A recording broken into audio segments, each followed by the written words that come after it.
Vire-le, il te frotte.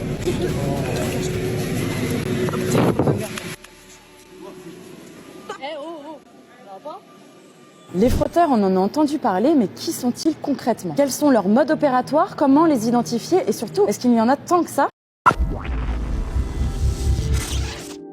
Max Ernst, figure emblématique du surréalisme, a révolutionné l'art au début du XXe siècle avec sa technique du frottage. Utilisant des surfaces texturées comme support, il frottait du papier avec du fusain pour révéler les motifs cachés.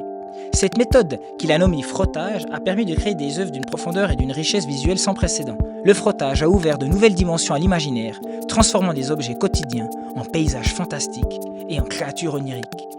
Après toutes ces errances théoriques, bucoliques jusqu'au darkroom technologique de Berlin, je te propose quelque chose à faire avec tes gosses, avec tes élèves, ou pour une simple petite sortie artistique perso, pour voir ce qu'il sort, ou alors en pure recherche de synchronicité pour un projet qui bloque. Recherche d'inspiration.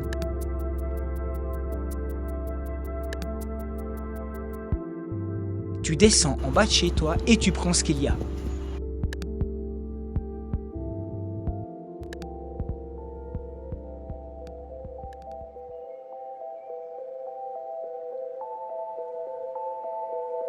Et tu verras que tout d'un coup, du relief karstique,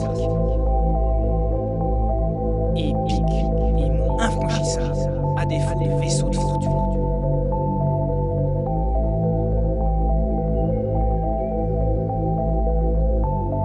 Avec une simple grille d'égout, la texture obtenue me permet sur ce coup de lancer une station spatiale bien vintage, avec une fusée phallique, peut-être enclin à l'extractionnisme occidental sur une lune lointaine qui fera grincer les dents d'Aurélien Barraud. Ah! Tout est sale dans les fusées. Déjà le symbole, vous voyez, c'est cette espèce d'immense structure phallique, là comme ça, dans cette compétition virile. Oh la jambette, hein. J'avoue en plus que sur ce coup, et dans le fond, il a vraiment raison. Mais plutôt que le techno-solutionnisme spatial, illusoire, attaquons-nous maintenant du ciel au fond des mers. Retour à Jules Verne par exemple. L'imagination nourrie par les éléments qui nous entourent trouve son apogée dans le chaos apparent.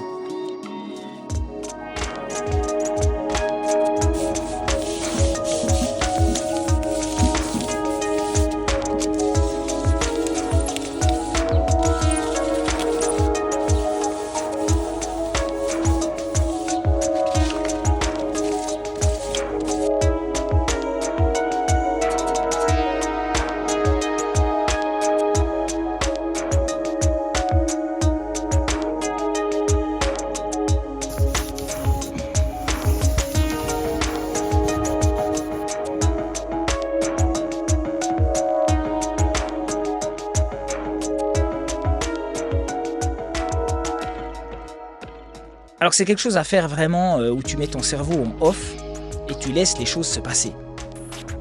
Donc voilà, tu tâtonnes, tu t'amuses, tu frottes là, tu frottes, c'est frotter là, le frottage. Et ben moi j'adore faire cet exercice. La mélancolie de notre époque moderne n'est pas une fin en soi, mais des tremplins vers des dimensions créatives infinies.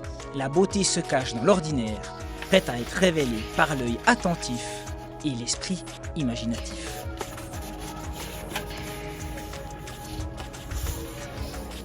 Sauras-tu être un mélancolique imaginatif ?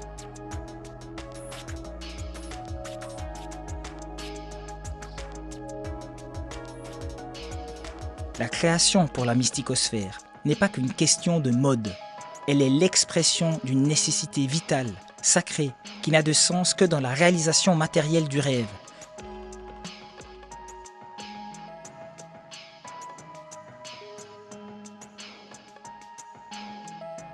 Comme les artistes d'art brut qui ont fait leur âge d'or sur Terre. Voilà les amis, je vous remercie pour votre attention et je vous dis une chose, n'oubliez pas de prier, non pas pour demander, mais pour remercier. À bientôt. Je vous rappelle que mes vidéos ne sont pas monétisées et que la suite de l'aventure dépend entièrement de vous et de votre générosité sur Tipeee. Même sans moyens financiers, vous pouvez m'aider en likant et en partageant cette vidéo, c'est gratuit. Et n'oubliez pas de jeter un œil à mon Instagram. Donc, rendez-vous sur Tipeee ou Insta. Mais surtout, rendez-vous dans les rêves.